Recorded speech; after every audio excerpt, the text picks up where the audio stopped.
ইমানকে শক্তিশালী করার জন্য কি করব? ইমানকে বাড়ানোর জন্য বলবো, শক্তিশালী শব্দ না বলে কি বলবো? বাড়ানো। আল্লাহ এটা ব্যবহার করছে। ইমান বাড়ানোর জন্য প্রথম হচ্ছে আল্লাহর কোরআন তিলাওয়াত করা, অর্থ বোঝার চেষ্টা করা।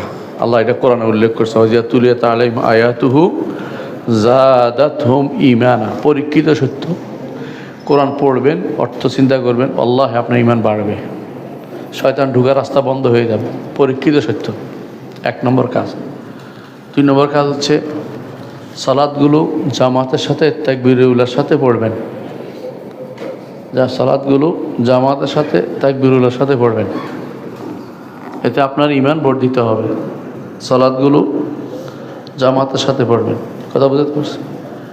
তিন নম্বর হচ্ছে লিসানের হেফাজত করবেন, জিহ্বা। যা ইচ্ছা তা বলবেন না।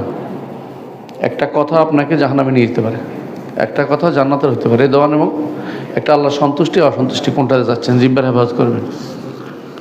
4 নম্বর হচ্ছে সালফে সালেহিনের জীবনী পড়বেন, সালাফদের জীবনী পড়বেন।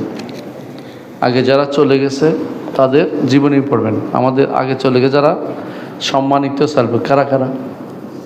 সাহাবায়ে কেরাম, তাবেঈন, আইম্মে মুজতাহিদিন। তারপরের নম্বর কত? 5 নম্বর। 5 নম্বর হচ্ছে নেককারদের সাথে থাকবেন।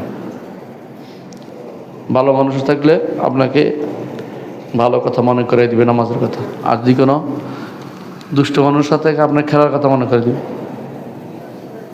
এই জন্য সোহবাত সালেহীন যেটাকে বলে, এটা খুবই দরকার বর্তমান সময়। শুধু বেশি দরকার আপনার ভালো মানুষের সাথে থাকা, ভালো মানুষের সাথে কষ্ট হলেও ভালো মানুষ থাকবেন।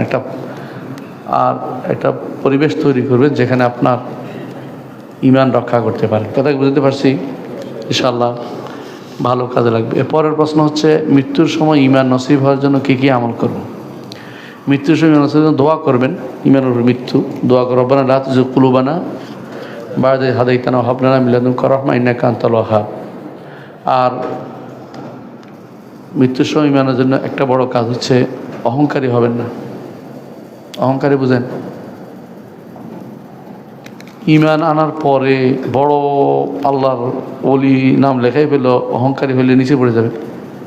আল্লাহ তাআলা বলছেন, ওয়াতলু আলাইহিম নাবা'আল্লাযী আতাইনাহু আয়াতিনা ফানসালাখা মিনহা ফাআতবা'আহুশ শাইতানু ফাকানা মিনাল গাওয়িন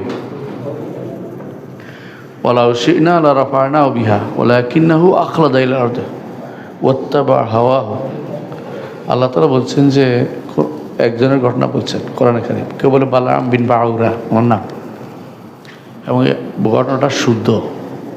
সেটা ঘটনাটা হচ্ছে যে অনেক ইবাদত করতেন তিনি, কিন্তু ফিতনায় পড়ে গেছেন, নারীকে তুলতে ফিতনায়। তো আপনি যত বড়ই হন না কেন সবসময় আল্লাহর কাছে নত থাকবেন যে আল্লাহ যেটুকু আমাদের করাচ্ছেন, আল্লাহ আপনার একান্ত আপনার দয়া। আমি নিজে ইমামতিও করতে পারতাম না, কোরআনও পড়তে পারতাম না, আপনি আমাকে করাচ্ছেন। কোনো দিনেই আপনার কোনো কিছু নিয়ে অহংকার করবেন না। অহংকার কেমনে বোঝা যায় জানেন? আরেকজনকে অবজ্ঞা করা।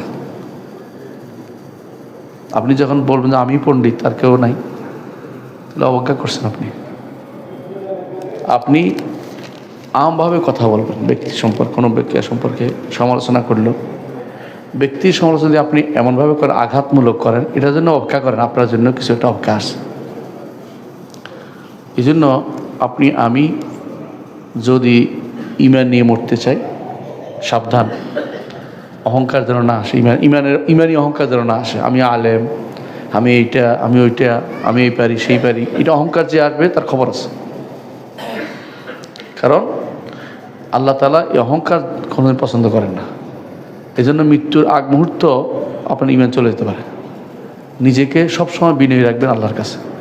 রাতের অন্ধকারে কান্নাকাটি করবেন আল্লাহর কাছে যে আল্লাহ, আমি যেন আপনার দাস হিসেবে মরতে পারি।